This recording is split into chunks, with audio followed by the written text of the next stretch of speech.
Welcome. You are listening to I Have Questions with Michael Ruland. Have you ever asked a question, been in a classroom, been curious, or ever wanted to teach and learn? Then you're in the right place. Because I have questions. I am very passionate about being curious, about being educated, and most importantly, about having questions. Join me on this journey as I share stories, talk to some fun and inspiring people, gain insights to being a better teacher, better student, and maybe even a better human. I am very passionate about being curious, about being educated, and most importantly, about having questions. I hope you're ready because I have questions. Welcome. I am glad you're joining me again today on my little journey. I appreciate you.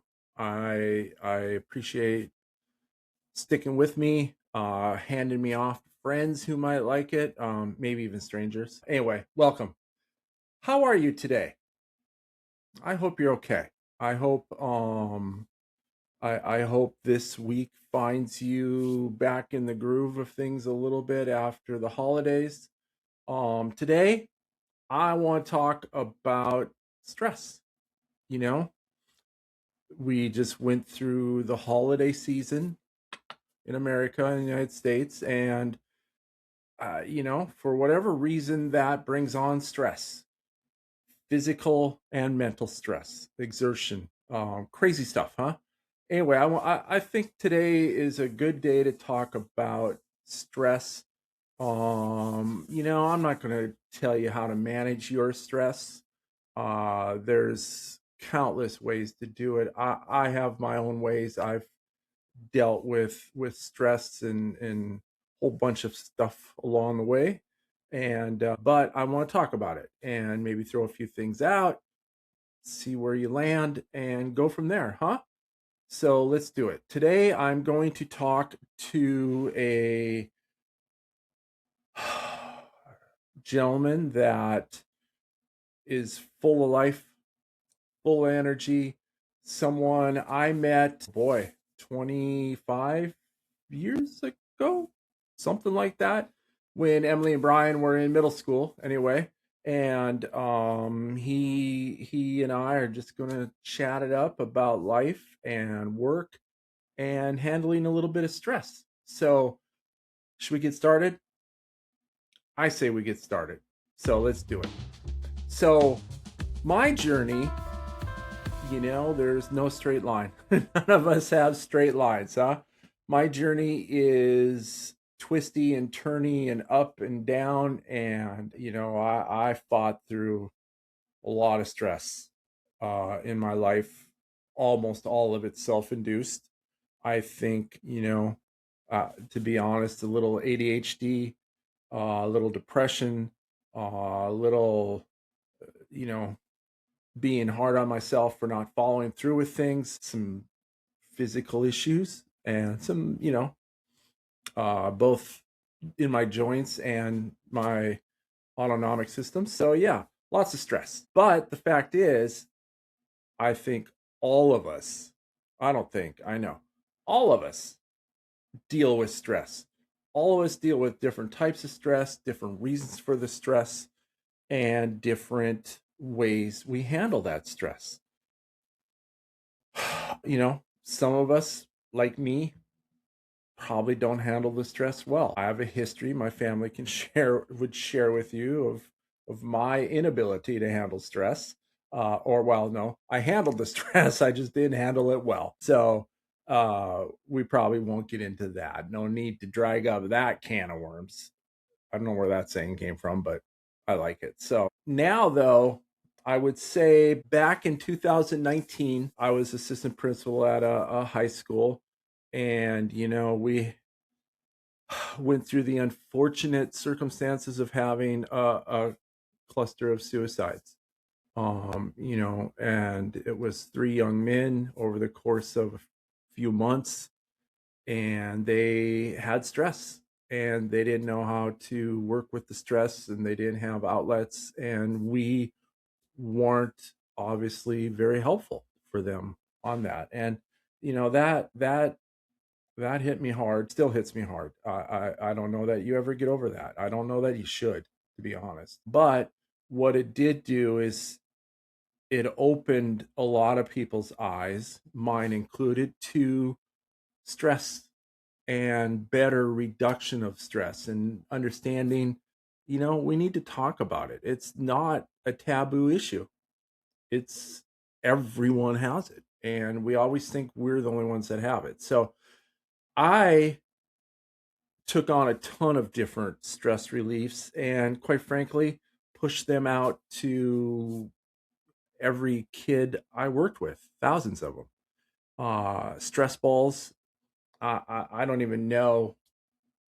I don't even know how many stress balls I gave out in the last 5, 6, 7 years of my job as an assistant principal. I always had stress balls and always handed them out to kids, to adults. Adults needed them as much as the kids. I also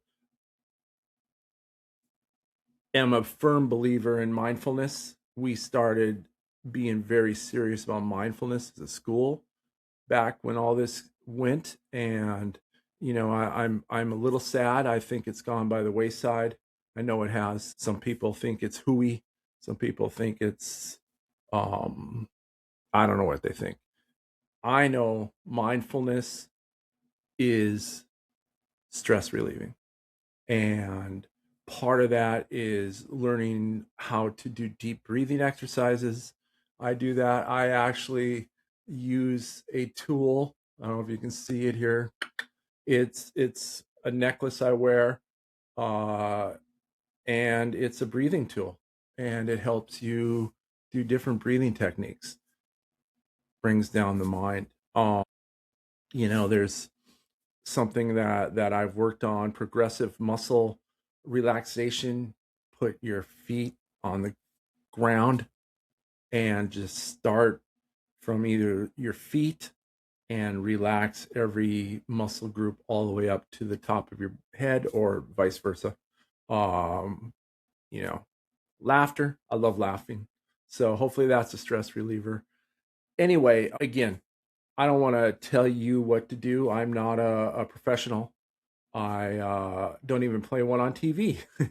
So, but I do think that the best thing we all can do for each other is acknowledge the stress and get help, ask for help. And help doesn't have to be tell me what to do. Quite frankly, help can be, dude, I'm really stressed out. And the sentence can end. So, you know, my next guest and I, we aren't going to talk specifically about that the whole time. So I think you got the gist of the deal. But it's something that I really want to dive into with him. So I think we should get going, huh? Let's do it. Let's go talk to somebody. All righty, here we go. My guest today is someone that is a musician, an educator. He's a husband and a father. He's also a fisherman, and he spends almost all of his spare time in the kitchen. He spent the last 45 years working strangely diverse jobs. If you talk to him, he can prove that to you. But those jobs have provided him with just a lifetime of stories and examples of how to make it through life's challenges and surprises, And in the last few years, he's really impressed upon himself mindfulness to help drive his decision making and his interactions with others, something that I've really tried to do myself as well. So he's definitely a dude who wants to know about everything and how everything works. So he's my kind of guy. A day or two ago, and let's stick with a day or two ago, he was actually my two cherubs' middle school band teacher. And to this day, he will tell you he is still one of their favorites. But because of him, I had to get up super freaking early during the school year because both of them wanted to play in his jazz band, which obviously practiced before school. He is a man of energy, goodwill, just an amazing musician, and I'm more than happy to call him my friend. Dean Snavely, how are you? Thanks, Mike. That was Very nice, by the way. Oh, thank I'm you. doing great. I'm doing really Awesome. great. New Year's and good family time. My daughter's home from Wazoo for a few more days. My son is playing jazz and Yeah, new job, and things are great. Life is good. good. That's awesome. Yeah, lots of new things going on in the Snavely Yeah. household. Always new things going on in the Snavely household. Yeah, it So, never slows down here. No. It's in fact, that's called a segue. So, bravo. thank you. Well, Dean, I hope you're ready because I have questions. I have questions. I have questions. I have questions. I have questions. I pity the fool that doesn't have questions, which I do. Because I have questions. So, Dean, I've been talking about how, I personally struggle with finishing things. In fact, anyone who's ever been to our house and backyard can actually attest to that. There are countless reasons for it, but, I think the world's crazy busy, sometimes way too busy. Our lives are crazy busy, generally way too busy. And, some individuals add to that by always going big. Does that ring true to someone I'm talking to right now? Absolutely. Absolutely. Yeah. I've been in education for 20 years and have lived and watched those educators navigate that crazy world, too busy life. But in my opinion, nothing matches a high school band teacher's life. Right. The question is, how did and do you do it? How do you manage life and being a band teacher and being everything you are? You're a musician who plays the whole thing. Yeah. That's a giant question, Yes, right? it is. But I think I can compartmentalize it pretty well in saying that like everything that we do, unless you're way more amazing than anybody I know, some of the things we manage really well and some of them we manage poorly. For myself, I can say that I've had times in my career, like you said, I've always gone big. When I was in Nevada, teaching in Nevada, we took our bands to Europe and marched in the D-Day parades, and we did the Rose Parade and all of those things, and big, but we did it with a team, right? And we had an understanding within the team of this is your responsibility, this is your responsibility. Stay out of my stuff. I'll take care of that. You take care of yours. And when I was in that situation, and even when I was teaching your kids, the big that I did was manageable, and and I was able to do it. My wife and I are a musical team, and so all of those things work together. I can say that in the last few years, I went too far and tried doing too much in a place that I don't think was quite ready for it. As far as when you come in and suddenly you're telling parents, I'm going to take your kids here and there, and it's going to cost this, and we're going to do all these things, and 3 nights a week we've got this going on, and all of that. You have to convince them that it's worthwhile and it has value, along with them doing sports and working and going to church and all of those other things. And then I have to convince my family, who also has needs, that dad has to help with all of this stuff. And then my kids in band, and then my daughter is doing this. It's this snowball. And I found myself, I would probably say 4 years ago, so in my second year at Cedar Crest, I found myself really searching for how can I find a way to make sure that I'm still grounded, to make sure that I'm able to walk away from all of that stuff, get quiet, look at what I'm doing, and make promises to myself. And that's a big thing I'm sure we'll talk about. Yeah. Make promises to myself that mean that not only am I reaching the expectations, the goals, and the requirements of my job, but I'm also doing those same things to my loved ones and to myself, right? Yeah. And that's when mindfulness and really purposeful silent meditative mindfulness became something that I really embraced and started digging into and reading about and practicing and all of that. Sure. So, something people wouldn't know, during all of this stuff that you're talking about, one of the two of us was trying to get a doctorate degree finished up.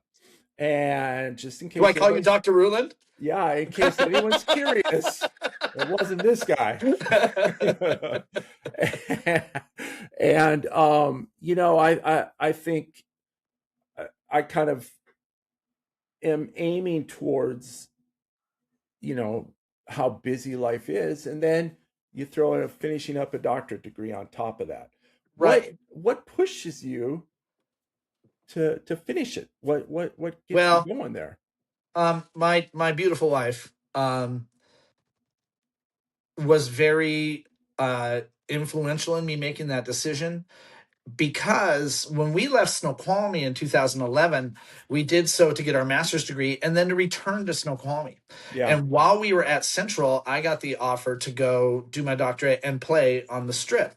And a great job for Kim teaching as In well. Las Vegas, for those of you not Yeah, sure. sorry. He's on the not, Las, he on did the not Las go Vegas be a Strip. stripper. Yeah. No, Yeah. at the Wynn Casino. And so we decided as a team, the whole family, that we were going to pack everything up and move to Nevada. And it was wonderful. I mean, it was an experience I can't even express how wonderful it was. But because of my commitments as a performing artist, and I was teaching at an amazing school, I wasn't able to continue my studies. So I did my first 2 years in residence at the university as a teaching graduate, doing my DMA, the Doctorate in Musical Arts, the PhD version of performance. And when it got too much, I decided that it was okay that I had everything but my dissertation done, and I had experienced all the work that I enjoyed. I was too old really to switch careers back to being a professor because the pay is so bad as a starting professor. And so I just let it go. Long story short, coming back here, moving here, that's a whole another story. At a certain point, I got a call from UNLV saying, if you want to finish this, you got to do it now, or else you're going to have to take your exams over, which I wouldn't do for $1 million. Those were some of the most stressful moments of my life. And we will pay for it. It is important for universities, especially tier 1 universities, to have completed students with completed degrees. And so Kim said, you dragged us all over the states and schools and jobs and everything else, and you're going to get that piece of paper if it kills all of us. And so I went to the district and said, I need 5 weeks of unpaid leave, and moved to Nevada and lived in the library and wrote a dissertation and a lecture recital and finished it. And it was amazing, and I'm really proud and happy that I did it. And I'm not going to, I use it for my own betterment, and some writing and stuff like that, that people are more apt to read things from Dr. Somebody than Mr. Somebody. So Cool. Very cool. Yeah. Congrats again. Thank you. Thank you. Yeah. I think I've talked to you since then. I don't remember. Yeah. Yeah. So, part of what I talked about a little earlier was how all of this, right? It's almost like I prepped you for this conversation, to be honest with you, but I talked earlier about how all of this puts stress on everything, right? And how reacting to that stress then affects things. But my question for you is, who do you think puts more stress on you? Other people, just life in general, or yourself? Outside of mindfulness, other people. Inside of mindfulness, myself. I allowed myself in my last job to say yes to everything and to feel guilty when I couldn't or if I failed. And so it affected, and you know this as well as anybody on the planet, it affected my health. It affected my relationships. It affected my effectiveness as a teacher. And I also became real blamey, that everybody was meh, meh, meh, meh. I became very much this person that I felt like a victim, and that's not me. I have never been that person. So ultimately, of course, the answer is incredibly obvious, and that's, who has two thumbs and blames everybody else for his problems, right?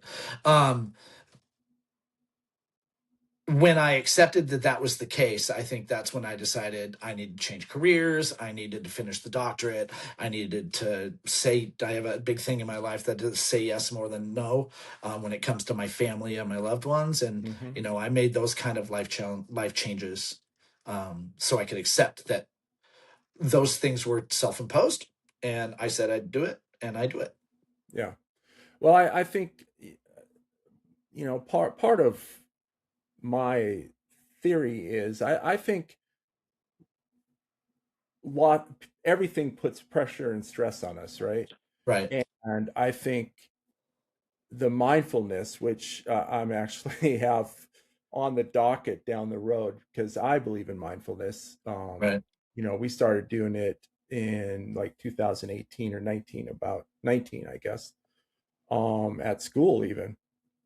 But I think, we've got to give ourselves the permission and the tools to remove that stress or deal with it, no matter who's putting it on us, right? Right. Whether it's Right. ourselves or That's a great yeah. point too. Is it really in the end, it really doesn't matter where it's coming from. Yes. We acknowledge it as commitment and stress, and we find the way to either deal with it or put it off onto somebody else that can handle it better than we can. Yeah. And that's, yeah, I think that's a good way of looking at it. And I like framing it that way. Maybe is a little bit less self-defeating. Yeah. I don't know. We all handle it differently, I think. Sure. But in the end, it's all similar. Right. We all get stress from everywhere, and it's what we can do to manage it and handle it. And Right. I think your story is important to me on this one, because you've managed it in a number of different ways, but you took those steps to manage it, and I always appreciate that. So, all right, a little left turn. Ready? Okay. All right. So people are just meeting you. I've obviously had the pleasure of knowing you for quite a while, and the onstage Dean Snavely is this guy, Right. boisterous, out there, going big. So the question is there a different onstage Dean than there is an offstage Dean? I'm an actor. I am. I liked Mick Moses was my supervising teacher when I did my student teaching, and he said you're an edutainer, and I always liked that because it's really true. And it's funny because kids will ask me like, "What do you do at home?" And I say, I sit a lot. I sit a lot. I have a rule in my house that I don't do anything after dinner. Like I usually cook because it brings me an enormous amount of joy. And so 5 or 6 o'clock, whenever we decide to eat, once we sit down to eat, that's it. I'm done. And often it will be really stupid TV and a beverage of choice. And, I fish, but I fish alone. I'm not a social fisherman. Uh, I this will be a book, and I have outlined. I do have an outline of this about untying knots. One of my biggest life experiences that I've had in the last probably 15 years was that I realized when I'm fly fishing, especially when the weather is bad, that my line knots up, and I really actually like it. I like to sit next to the stream, and I like to untie the knots. And I fished with people in the past, and I'll get all bird nested up in my leader, and like my friend Jeff will go, just cut it and tie on another bug, and I'm like, no man, I can untie this. And he's like, that line is 6 cents worth of line. And it's like, I know I'm a tightwad, but it doesn't have anything to do with the money. It has to do with the fact that untying that knot, I've made so many mistakes, Mike. If people dug deep into the deep life of Dean Snavely, they'd be like, oh my gosh, dude. When I'm untying those knots, it's just proof again of like, oh my God, like I survived that whatever horrible thing that happened in my past. And I love to sit on the side of the stream and just untie those knots. And That's a huge part of my life. So yeah, I go hard. Like I'm wiped out when I leave the school. I drive home and I'm wiped, but it is me. I mean, anybody who ever meets me at a party or something like that, they'll usually see that same guy, that's really effervescent and ready to go. And I have a zest. I love life. I'm my dad, and, but yeah, dude, I sit like there are a few people that can sit as well as I do. So do you think it's a recovery, or is it just you're these two dudes? I think it is. I think it's two. I think it's two things. I really do. Because I think people that really know me are always surprised when I say how much I enjoy being alone. Yeah.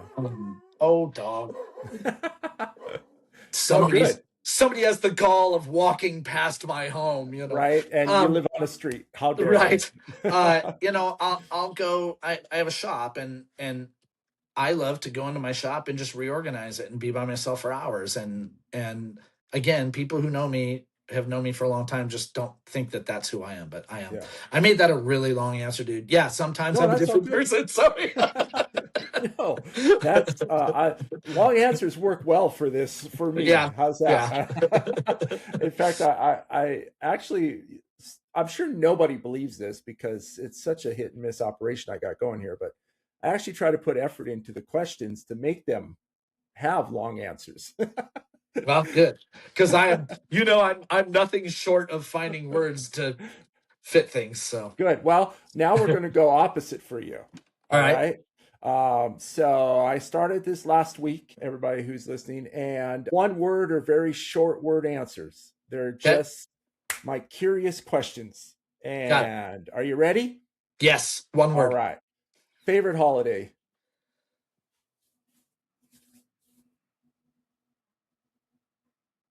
My wife's birthday. Ooh. I love that. I guess that's not a holiday. No, it is now. No, but you know what? Everybody, part of that question, I really struggled with the word holiday because they're different for everybody, right? And then I happen to be watching Clarkson. I don't know if you've seen Clarkson Farms. Clarkson Farm, yeah. And they use the term holiday for everything. Vacations, anything. Yeah, right. And I'm like, I'm sticking with holiday. Yeah. All right. So the place you absolutely need to visit in the next 10 years? Greece. Oh, as specific part of, or? I think any of the islands, Corfu, Cyprus, any of that. I'm Mediterranean. 2/3 of me is Mediterranean, Italian, and Greek. So back to the home. Back to the home blood. Yes. All right. Person, past or present, that you would want to spend a day with.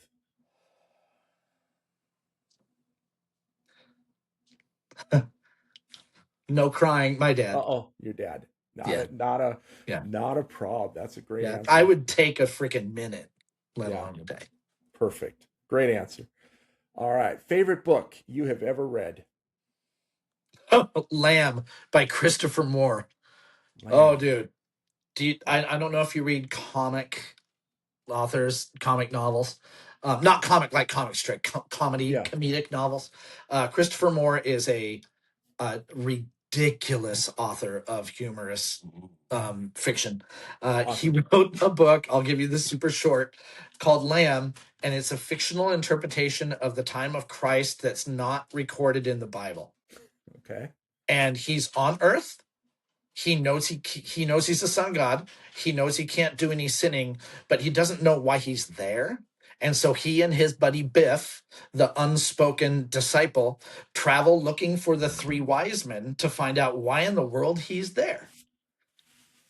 And it's brilliantly written. I will tell you one funny story about that book. I was flying to New Orleans the first time I read that book, and I had headphones on and I'm reading, and the stewardess comes up and taps me on the shoulder, and she's like, "Sir, I'm sorry, but you're either going to have to stop reading that book or read it to the whole plane." And I guess I'd just been laughing so loud on the flight the whole time. So that is a great story. Yeah. All right. Last one. What is your favorite band, favorite song, or favorite concert? Boy, that kind of stuff changes daily. But my favorite band was the Stan Kenton Orchestra. Kind of the first band that did real concert jazz that really knocked a house down. My favorite concert.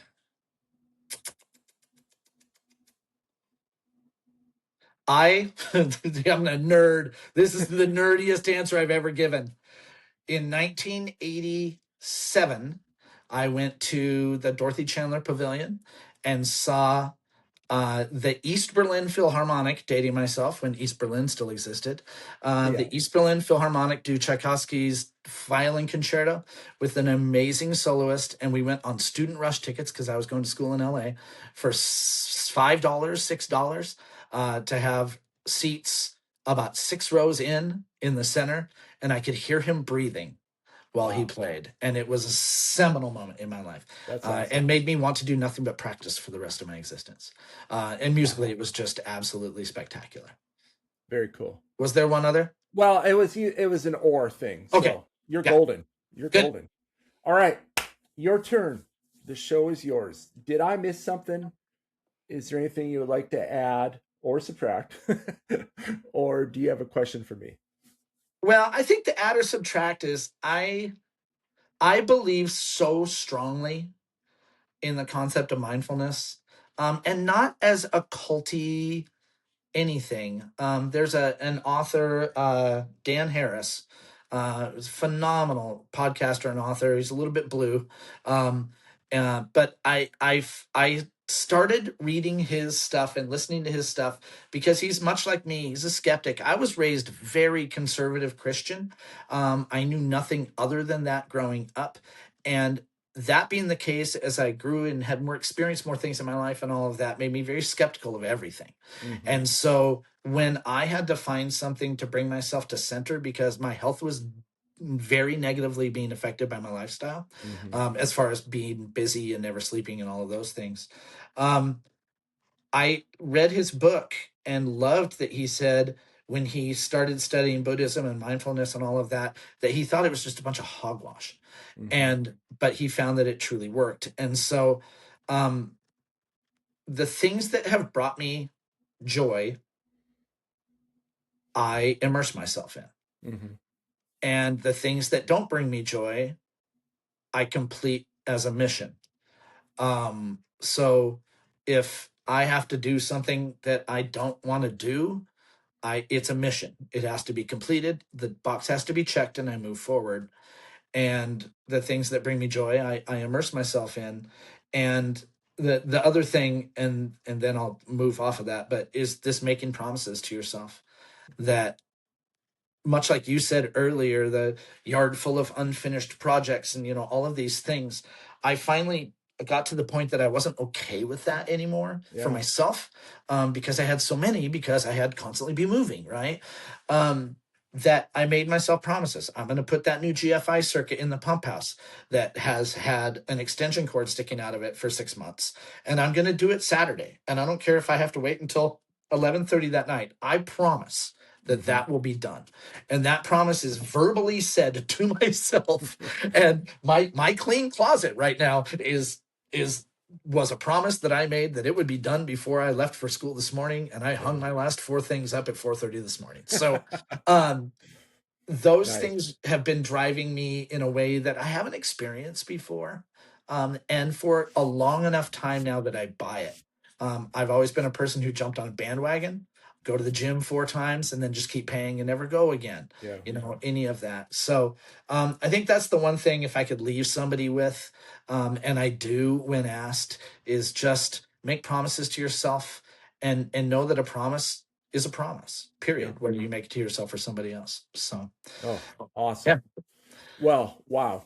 But I have questions for you. Oh, see, now you're double dipping. Notice how I was starting to sneak in. I know. See, that's why I immediately I wedged in. I put my foot in the door. I was like a what's the vacuum cleaner salesman? Oh, yeah. That's Hoover. The Hoover vacuum guy. I stuck my foot in the door. So, I thought about this when I was driving home from work today, about how the kind of resilience that it had to take. And I know how much you love being in the school building. And dude, we've known each other for a minute. You love kids in such a genuine way, and you have such a a gentle but directive heart for students making it through their experience, right?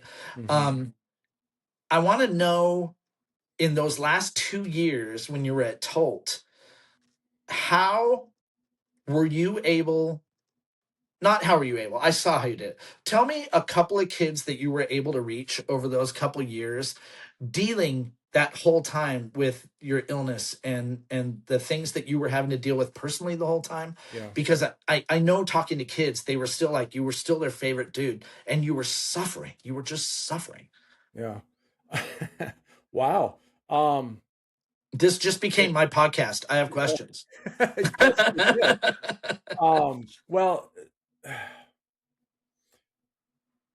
I guess uh, kind of kind of along your world a little bit in just a few of our past conversations, I guess. I've always been the, if I'm doing it full bore, and I will go back to my basic training days when the drills used to say mind over matter. Right. I don't mind and it doesn't matter. So get going, right? And you know, it was hard. I mean, as my wife and quite frankly, probably the principal and the three or four people who were right around me, it took a team to keep me upright. Yeah.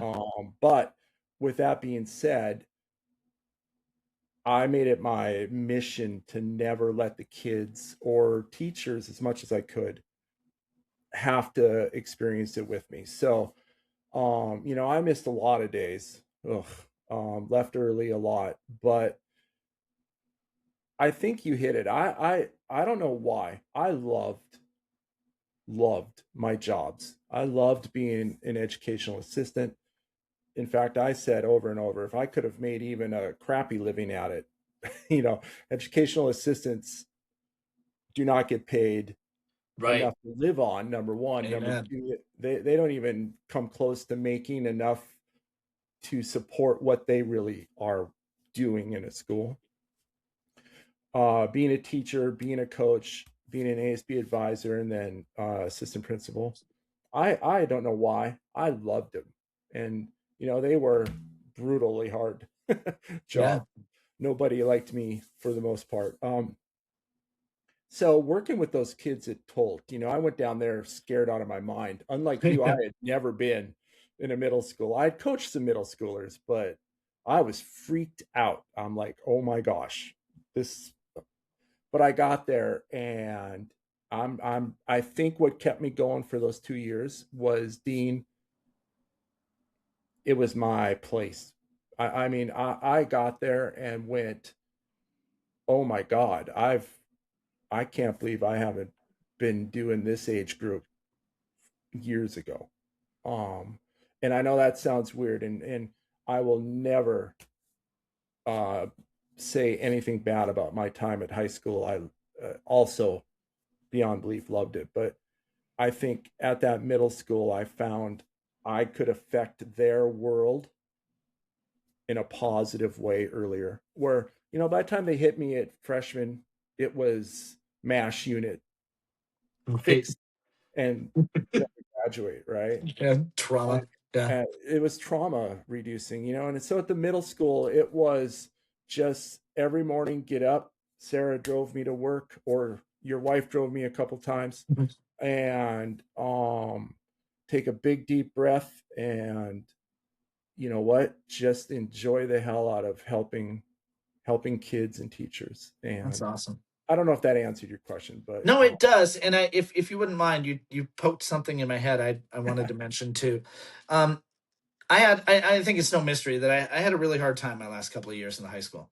And what I told myself, it would come out, I would get kind of jerky, and then it would be like, they have these, or I was sick. I was having some heart issues, and I had to keep telling myself all the time, like, they have nothing to do with this. These kids are here, and it's band, right? Or choir, or whatever it was I was teaching. Like, they're there by choice. They want to be there, and they're making art, and they're making music. And my shortfalls, my health, my tiredness, my whatever it is, my frustrated parent that sent me an email that sent me off, whatever it was, that in no way at all affected the way that I needed to react with kids. The kids needed support, they needed love, and they needed teaching. And I think that that's something I really admired about, and I was fishing for exactly that. That, like, I think that it's very admirable that, knowing that you were not well and that you were suffering, that you kept pushing, and knowing that you had to do a retirement, you didn't want to, and you were quite vocal about it. That, like, I don't want to do this. I want to be with the kids, but I just can't. With my situation, it just doesn't make sense right now in my journey. So yeah, that's awesome. I mean, I admire you so much for that. Thank you. And before, when I first started at Cedar Crest, and just the way the kids just think the world of you, and that we think back to the 30 years of doing this, that the thousands of kids that remember your name, and will go, oh yeah, there's that guy, there was that guy in high school that just, made me want to come to school. That's a big responsibility, but it also it's a beautiful reward. It is. It is a lot, isn't it? Yeah. Yeah. Awesome. Well, now I'm going to shut the door on your foot. Awesome. Well, thanks for taking the time to talk with me today, Dean Snavely. I was really worried about this happening. As you well know, nobody else knows. It took me a long time in December to figure out what we were going to talk about. Right. Because I knew it should be a lot, because you are a smart dude with a lot of life under his belt. And so coming up with some questions that narrowed it down was hard, but I appreciate you talking to me about mindfulness and stress, because that's kind of what this one's about. So thank you. No, thank you, man. I really appreciate it. All right. And here's the deal. If you think that was the end, one last thing, and then you get to go home. Can you give one piece of advice to a new teacher? I can. Remember that every kid comes to your classroom with their own life story. And always find the one that tries you the most, and try to imagine what they're dealing with at home. I have something I say all the time, usually when I'm in the office and some kid just got yanked into the principal's office. And I look at the secretaries, and they're like, oh. And I say, on the day that kid was born, somebody in that room went, oh, and looked at that little kid, right? Yeah. And it may have been the last time, but somebody did, right? That every single kid, and I've had so many kids that have found my button and pushed it as hard as they could, but every single kid has a story. And it's our job to make sure they walk out of the room with knowledge, knowing that they're safe, knowing that they're cared for, and knowing they have somebody they can talk to. And as long as you're able to keep the teacher-student boundaries in place, but also let those kids know that they're safe and they have an advocate, then the rest is teaching. And that's machinery, to be honest. The teaching part is machinery, right? It's the emotional business. That's really what I think the art form of teaching is. Spot on, sir. Thanks, brother. Dean Snavely, thanks for being with me. Thank you again for everything you've done for teaching and learning and kids and being a human. Appreciate you. Thanks, brother. All right. Again, thanks, Dean Snavely, Dr. Dean Snavely. That's awesome.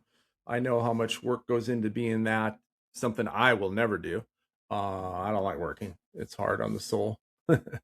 Anyway, thanks, Dean. The talk, awesome. Appreciate it. Hey, rest of you, if you have any ideas, questions, comments, get hold of me. I have questions 2025 @gmail.com. Touch base. talk to me. I get lonely in there. Anyway, I hope you have a good week. I hope maybe this has prompted you to take a look into some stress reduction. You know, maybe it's as simple as talking to a friend. Maybe it's as simple as doing some box breathing. You'll figure it out. I know you will. If not, give me a holler. I'm not so good on the phone, by the way. It uses up brain energy, but I will talk, more or less. So, with that, be kind, be you, have a good week. All right. Talk to you next week. Oh, hey, P.S. P.S. With I guess our talking about stress and the holidays. I thought something I've never really done is New Year's resolutions. And as I was thinking about stress and reducing it and how much we put on ourselves, I started kind of looking into things, and it dawned on me that quite frankly, New Year's resolutions add their own level of stress to us.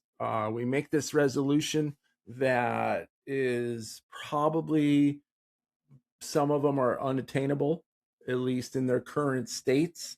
Like, I am going to lose weight and get in shape. Yep. At almost 60 years old, I think I've had my shot at that. I will do better though. But that creates its own forms of stress. And why are we adding stress on top of stress on top of stress? And we're adding it. So I was doing just a little looking, and I'm like, where did this crazy idea of resolutions come from? Well, believe it or not, they're not a new thing. The research has shown that resolutions originated at least 4,000 years ago with the ancient Babylonians. They used to make promises to their gods during a festival. I don't know the name of it. I don't think I could pronounce it if I looked it up. But it was marking the spring planting season. They decided the new year was when spring started and you planted your crops. And generally they made resolutions to repay debts, return borrowed things, and get good fortune.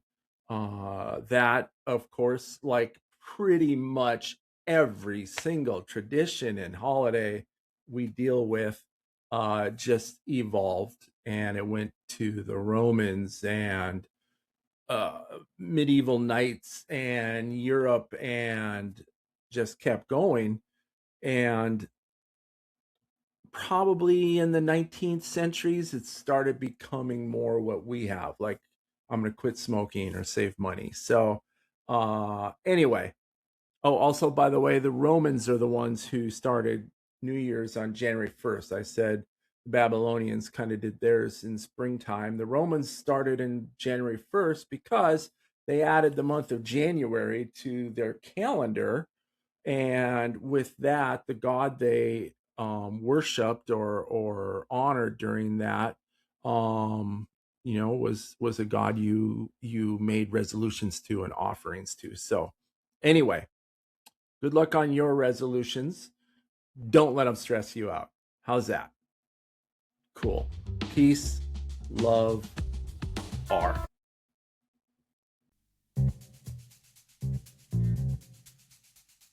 This has been a production of SMEB LC Enterprises. Please give us a thumbs up, share us with others, and come back next week for another leg of our journey. Thank you for spending some of your valuable time and energy with us today. This is also a great time to reach out to someone in your life and just ask them, how are you doing? Don't wait until next week. And remember, it is always powerful to say, I have questions.